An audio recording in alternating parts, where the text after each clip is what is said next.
I know from my own personal experience, when we kind of switched from following gold in 2021 to starting to cover Bitcoin, it was like Bob Dylan suddenly going electric, right? The traditionalists in the crowd and those folks who are into gold thought it was an outrage and a betrayal.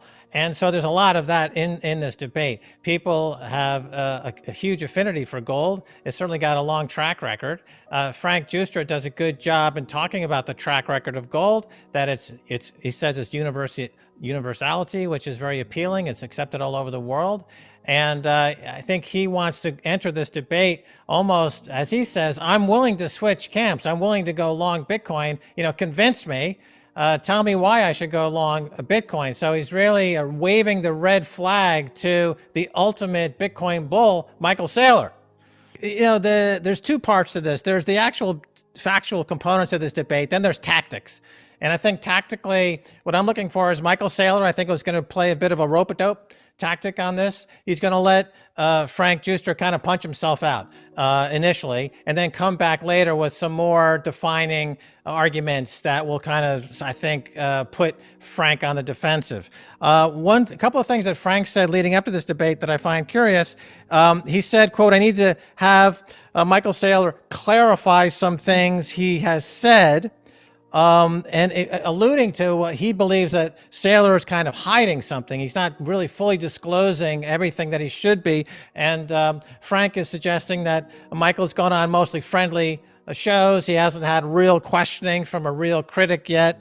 So he's positioning himself as somebody who has a smoking gun almost. And so that's interesting, Daniela. I'm wondering if he does have a smoking gun, if there are some glaring holes in the Michael Saylor pitch for Bitcoin that we're not aware of, but maybe Frank's coming into this thing with a surprise tactic, a surprise weapon, Daniela. Well, I think with gold, the greatest attack, as Saylor would point out time and time again, is that it's not technology. And we live in a century that's now being completely dominated by technology. And what made Bitcoin great was all of the technology that we've seen for decades developing in the United States finally caught up to money. So money was the last industry, the last entity in the economy that hadn't been completely transformed by software, by technology. It has impacted every other industry in the world. Most companies, and at the end of the day, are software companies.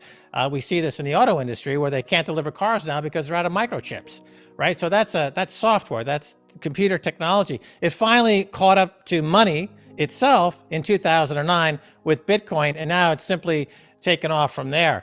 Frank, I know, has said that, well, Bitcoin's only 12 years old and we don't have enough of a track record, but that's a bit of a misnomer because Bitcoin builds on 25 years of technology development in the space. The so-called cypherpunks have been working on this for 25 years. Even Henry Ford, speaking of the car industry, talked about having an money as electricity as money. And he made those comments, 100 years ago. So this is not really as new as some think it is. It's the culmination of many decades of work. And then it finally took off in 2009. And like any network technology, it has the potential to go exponential. And that's we're at now, that hockey stick moment where ubiquity kicks in.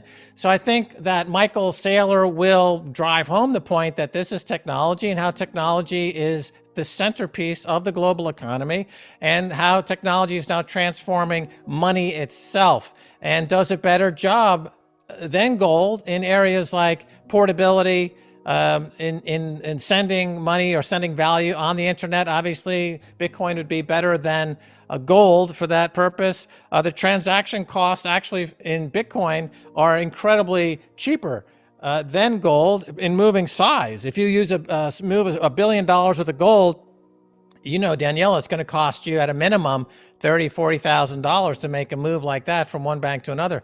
We've seen $1 billion moves in Bitcoin routinely now costing $5. So that's an incredible cost advantage. So the technology aspect to it, I think, is really going to be a tough nut for Frank to overcome because it's such an obvious transformative reality that I think that's going to be a tough nut to crack, as I've said. Now, I'm going to ask you, Max, the high priest of Bitcoin, to find it in the depths of your soul What would be the greatest punch in favor of Frank against Bitcoin? The greatest outcome for Frank in this debate is going to be a draw. I don't think he has any hope of winning this debate. I think his greatest hope, like Rocky in the original movie, he's going to be fighting to a draw. And that will be seen as a victory to the gold crowd, that we didn't get beaten, but we still remained with our faith in gold intact to some degree. I think the one of the outcomes that we'll see is an on-air conversion of Frank to a Bitcoiner in real time. I think he's really hankering to become a Bitcoiner. He's currently a no coiner. He keeps saying he wants to own it. He wants to buy it. I think to get a high profile guy like Michael Saylor to sell him on Bitcoin in real time on your show gives him entree into the Bitcoin community in a very splashy way. He immediately becomes very well known as the guy that Michael Saylor converted live on your show.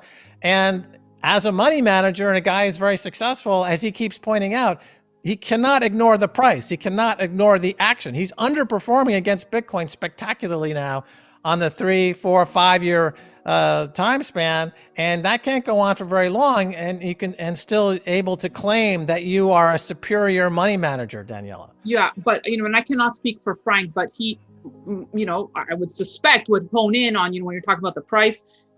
Yes, Bitcoin, beats gold, but the issue of volatility and also the issue of regulation will come up. Yeah, those are two issues that will definitely come up, volatility and regulation. On the volatility issue, when you have an asset that's emerging to compete with gold and it's compounding at 200% a year for more than 10 years, that's the volatility. I'll take that volatility every single day. You can't have an asset move up in the millions of percentage points without volatility. And also with Bitcoin, remember something, this is very important. I'll speak as a Bitcoiner.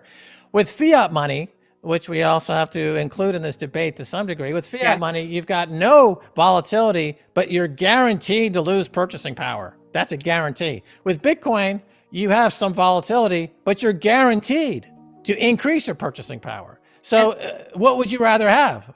Some volatility and increased purchasing power, or no volatility and a guaranteed loss of purchasing power? With gold, as Paul Tudor Jones has said, he owns gold, he owns Bitcoin, but he considers Bitcoin to be the fastest horse in the race because it's competing with gold as a store of value.